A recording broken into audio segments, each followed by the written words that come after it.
This is a simple video on marking up key levels, namely on the weekly time frame.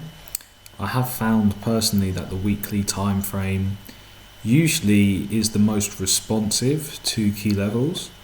There are several ways that I've seen different people doing it. However, after several years of testing this myself, what I find most effective is the simple weekly break retest. So you want to be in line with market structure. So hopefully you're already, if you're watching this video, at a point where you understand a break of structure, and of course can follow structure in a certain direction. So of course here we'd have a bullish break to the upside. What I would use is the very extremes of the wicks to mark up any potential areas where, if price retests, you can almost take an instant entry, or even better, a pending entry off these areas.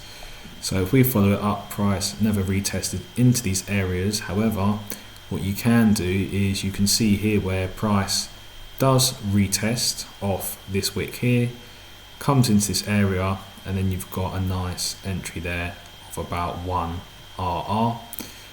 It won't usually yield extreme RR because it is quite a wide entry in terms of pips. It's about 93 pips to the stop, 93 pips plus. There's a bit more on this example here. Obviously that could take a whole week to unfold, so it's not great for a quick grab entry, but these are very effective, and it is something you can build into a successful working strategy. We'll do one more. When price was coming to the downsides and it was bearish, breaking downwards, if you were to highlight these wicks again, this is why you can't always go for a massive pip range, but you can see again how responsive it is. Once you get a body close beneath those wicks, price will then come up, return usually pretty accurately and precisely into this area.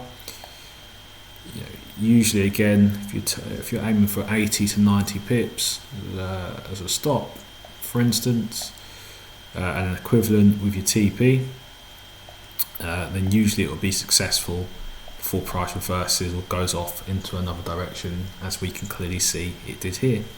So that's a quick breakdown, and hopefully that's been insightful, just to sort of understand the ways in which the market can break retest, especially on the weekly time frame.